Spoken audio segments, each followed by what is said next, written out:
ইসলাম বড় অবাক্যর বিষয়, বড় তাজ্জুবের বিষয়, বড় গবেষণার বিষয়, বড় ভাবনার বিষয়, বড় চিন্তার বিষয়। এই কি রকম গাণিতিক সূত্রে মিলে গেল, কত অলৌকিক বাড়ে এই ইসলামকে পৃথিবীর বুকে আল্লাহ প্রতিষ্ঠিত করানোর জন্য যুগে যুগে নবী রাসূল পাঠিয়েছেন, আদম পাঠিয়েছেন, মূসা পাঠিয়েছেন, ঈসাকে পাঠিয়েছেন, দাউদকে পাঠিয়েছেন, ইব্রাহিমকে পাঠিয়েছেন, সর্বশেষ আমাদের নবীকে পাঠিয়েছেন, সর্বশেষ আমাদের নবীকে পাঠিয়েছেন। বড় বাক্যর বিষয়, যত নবী রাসূল দুনিয়াতে এসেছেন সর্বপ্রথম যিনি এসেছেন তার নাম হচ্ছে আদম, শুরু হয় আলিফ দিয়ে, সর্বশেষ হচ্ছে মুহাম্মদ, তার নাম শুরু হয় মিম দিয়ে। আলিফ দিয়ে শুরু, মিম দিয়ে শেষ, ধর্মের নাম ইসলাম। আলিফ দিয়ে আদম, মিম দিয়ে মুহাম্মদ, এই নবী রাসূলুল্লাহ ধর্ম প্রতিষ্ঠা করেছেন। সুবহান আল্লাহু আকবার।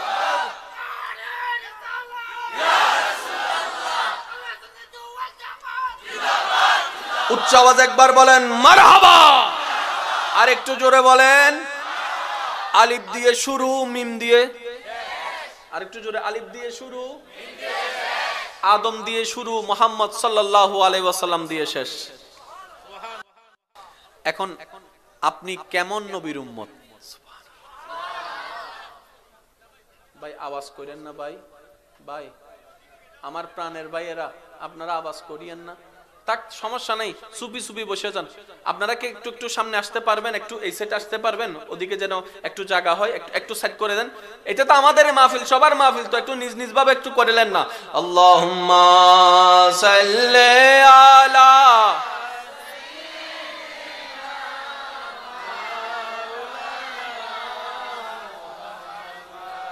ওয়া আলা আলি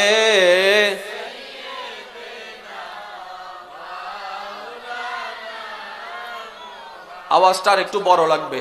আল্লাহুম্মা সাল্লি আলা মাওলানা মুহাম্মদ ওয়া আলা আলি।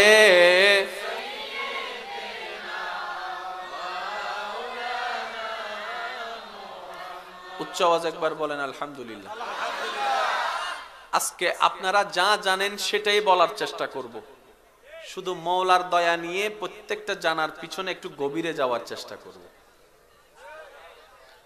কারণ খনিজ সম্পদ কখনো উপরে থাকে না, জোরে কয় না কা, খনিজ সম্পদ কখনো উপরে থাকে না।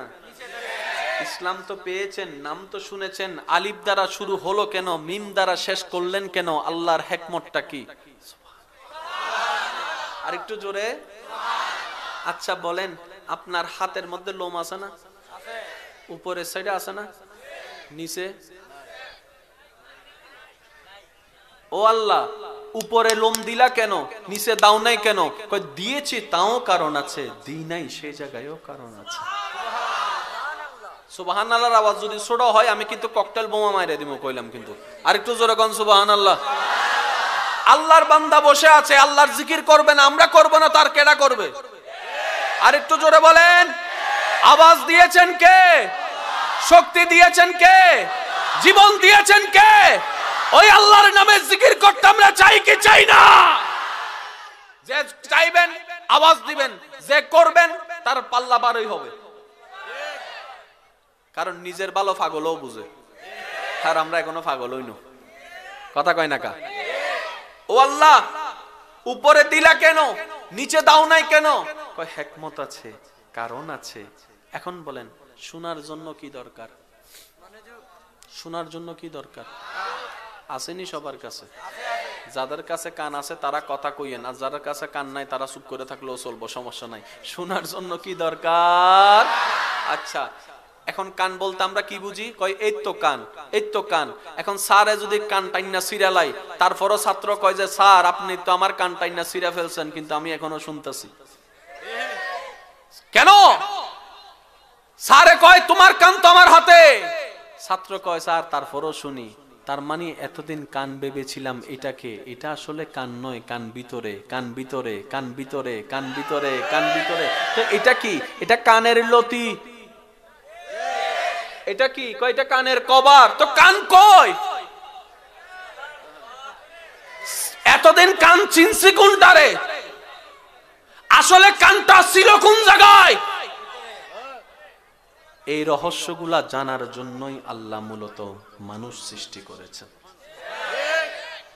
বুঝতে পারছেন আমার কথা? কষ্ট হচ্ছে না তো?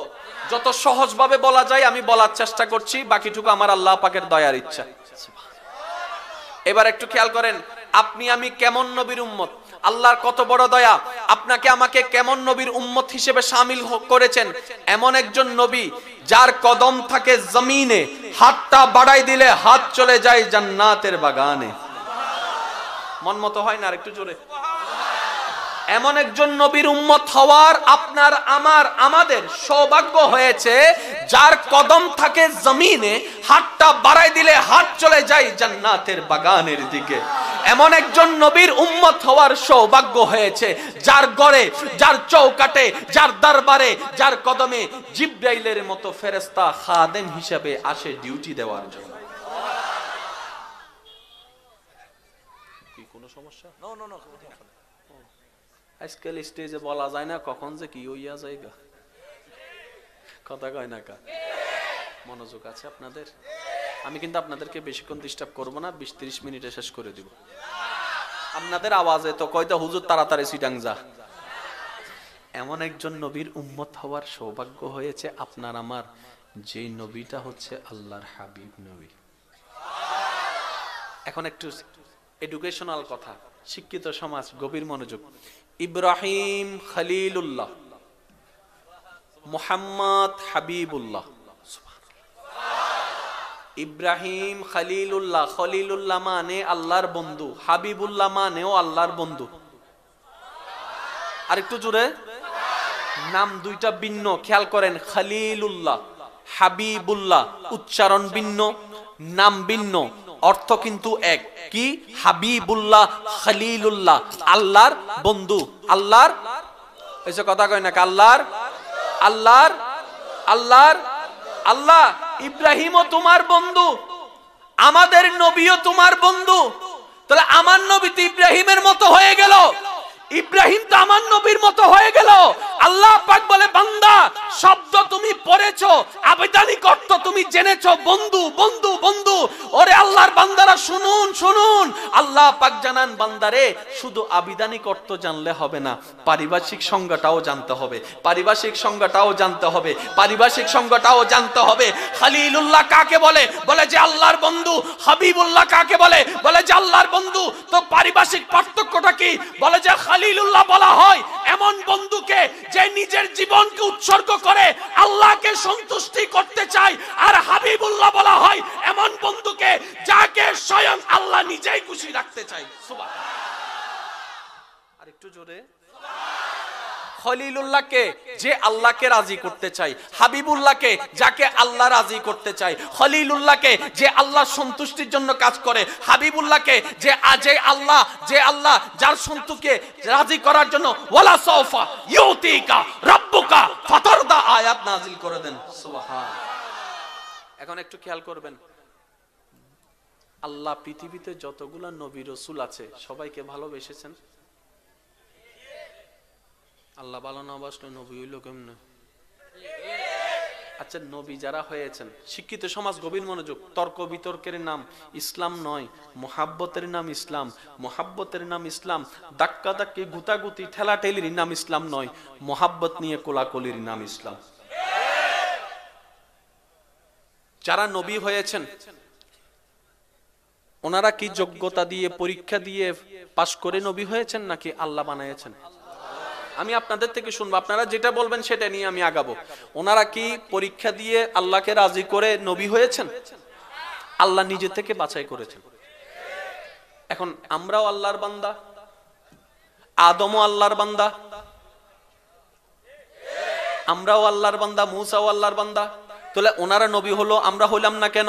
শুনুন, রু জগতে যখন আল্লাহ পাক রব্বুল আলামিন সমস্ত বান্দাদেরকে এক জায়গায় করলেন, সমস্ত বান্দাদেরকে এক জায়গায় করার পরে আলাস্তু বিরব্বিকুম, আপনারা কোরআনের মারেফতে আপনারা শুনেছেন, আমি ওইদিকে যাচ্ছি না, একটু গভীর মনোযোগ অন্তরের কান দিয়ে শোনার চেষ্টা করবেন। সমস্ত বান্দাদের ভিতরে আল্লাহ পাক কিছু বান্দাদেরকে আলাদা করেছেন, তুমি এদিকে আসো, তুমি এদিকে আসো, তুমি এদিকে আসো, তুমি এদিকে আসো। কোরআনের ভাষায় যাকে বলা হয় ইন্নাল্লাহ আস্তাফা আদামা ইস্তাফা ওয়ালা, কোটি কোটি কোটি কোটি অগণিত বান্দার ভিতরে আল্লাহ পাক কিছু বান্দাদেরকে আলাদা করে সাইড করে নিয়েছেন, তুমি সাইডে আসো, তুমি সাইডে আসো, তুমি সাইডে আসো, তুমি সাইডে আসো, তুমি সাইডে আসো। যাদেরকে সাইড করেছেন তাদেরকে আমার আল্লাহ নবুয়ত দান করেছেন, নবুয়ত দান করেছেন, নবুয়ত দান করেছেন। সুবহানাল্লাহ, নবুয়ত দান করেছেন। নবুয়ত দান করার পরে এবার আমার আল্লাহ বলে, এটা তোমাকে আদম সফিউল্লাহ বানাইলাম, তোমাকে মুসা কালিমুল্লাহ বানাইলাম, তোমাকে ঈসা রুহুল্লাহ বানাইলাম, দাউদ খলিফাতুল্লাহ বানাইলাম। এতগুলা নবী রাসূলের ভিতর থেকে, গভীর মনোযোগ, অগণিত বান্দার ভিতর থেকে যাদেরকে আল্লাহ পাক আলাদা করেছেন তাদেরকে নবিউল্লাহ বানিয়েছেন।